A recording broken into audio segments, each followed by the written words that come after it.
اب توجہ چاہتا ہوں، قرآن اللہ رب العزت کا علم ہے، اتارنے والے لے آنے والے جبرائیل امین ہیں، جس پر اتارا گیا وہ محمد الرسول اللہ ہیں صلی اللہ تعالی علیہ وسلم۔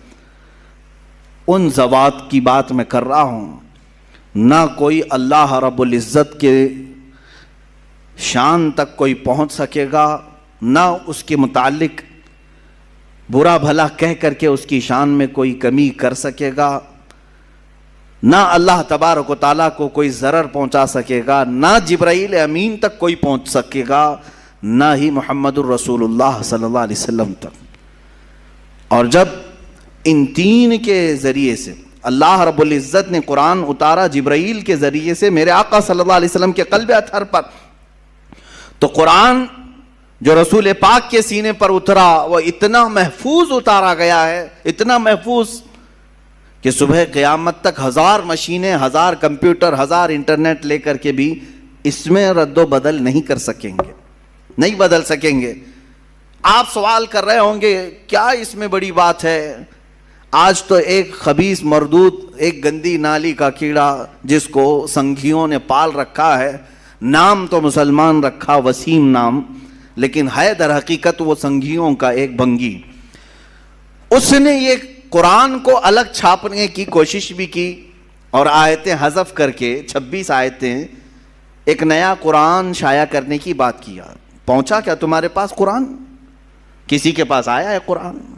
اس کے گھر والے بھی نہیں پڑھ سکے ہوں گے، اس کو شاید ہو سکتا ہے پوری انٹرنیٹ کی دنیا مدد کرے، ایپلیکیشن بنانے والی آئی ٹی ٹیم بھی مدد کر کے دے دے۔ میرا چیلنج ہے اس کی موت تک بھی یہ اس کا بنایا ہوا ایپلیکیشن چل نہیں سکے گا۔ یہ کیا سمجھتا ہے کہ پہلی مرتبہ یہ بہت بڑی ڈینگ مار لیا، بہت بڑا اس نے تیر مار لیا؟ اس سے پہلے بھی بہت سارے لوگ آئے اور قرآن پاک کی تحریف اور تبدیل کی کوششیں کرتے رہے، لیکن چونکہ مولا نے جب یہ کہہ دیا ہے کہ ہم ہی اس کی حفاظت کرنے والے ہیں۔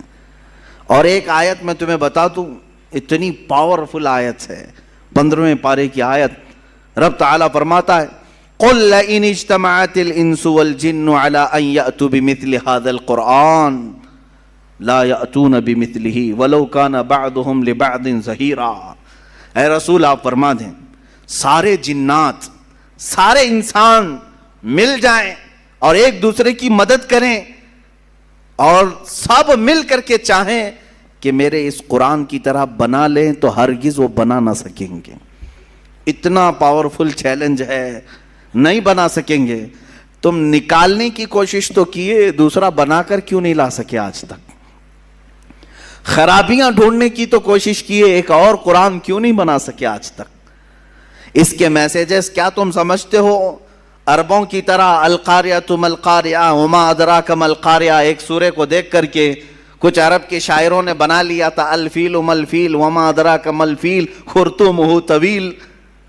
اس آیت کے وزن پر انہوں نے بھی سوچا ہم بھی بنا لیں گے، لیکن وہ خود ہی ہنس پڑے بنا کر، ان کو خود ہی لگا کیا بھدا ہم نے بنایا ہے۔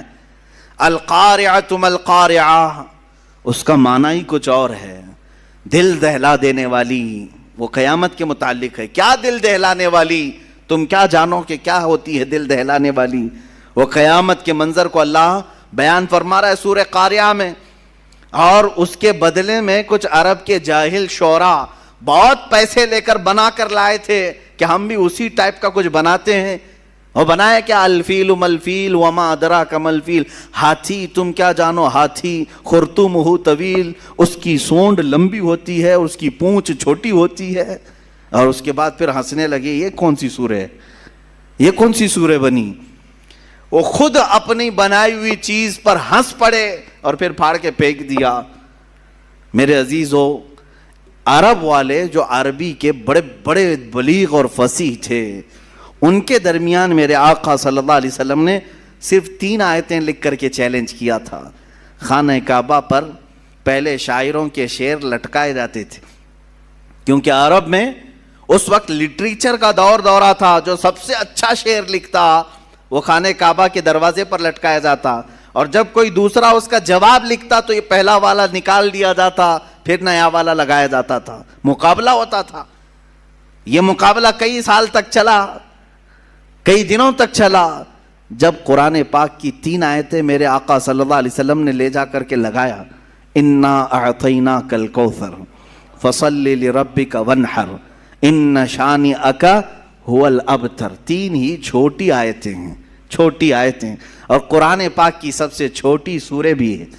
اتنا ہی لے جا کر کے میرے آقا صلی اللہ علیہ وسلم نے خانہ کعبہ کے پاس لٹکا دیا۔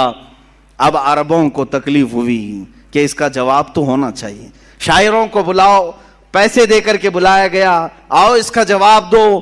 بہت سارے آئے، دیکھے، کیونکہ اس کا جواب لکھنا معمولی نہیں تھا۔ یہ ہے تو چھوٹی سورہ، لیکن معنی کے اعتبار سے ہر آیت میں ایک سمندر موجود ہے۔ اس کے مفاہیم، اس کے ترجمے کرنے بیٹھ جائیں، ہر لفظ کا ایک بہت ہی بلیغ معنی ہے، فصیح معنی ہے۔ تو ایک بہت بڑا شاعر آیا، اس نے کہا میں جواب لکھ دیتا ہوں۔ اس نے اس کے نیچے اپنی جانب سے لکھ دیا ما ھذا کلام البشر، اسی کے وزن پر لکھا اس نے، انا اعطیناک الکوثر فصل لربک وانحر ان شانئک ھو الابتر، اتنا لکھا تھا۔ نیچے اس نے جا کر کے لگا دیا ما ھذا کلام البشر۔ وہ کہتا ہے میں اس کا جواب یہ لکھتا ہوں، یہ بشر کا کلام ہو ہی نہیں سکتا، یہ کسی انسان کا کلام ہو ہی نہیں سکتا۔ اس کے بعد پھر یہ خانہ کعبہ پر یہ لٹکانے کا سلسلہ بھی بندی ہو گیا۔ آخری مرتبہ قرآن کی وہی سورہ لگائی گئی، اور آج تک پھر دوبارہ کوئی چیلنج کے لیے لا نہیں سکا۔ عزیزان گرامی،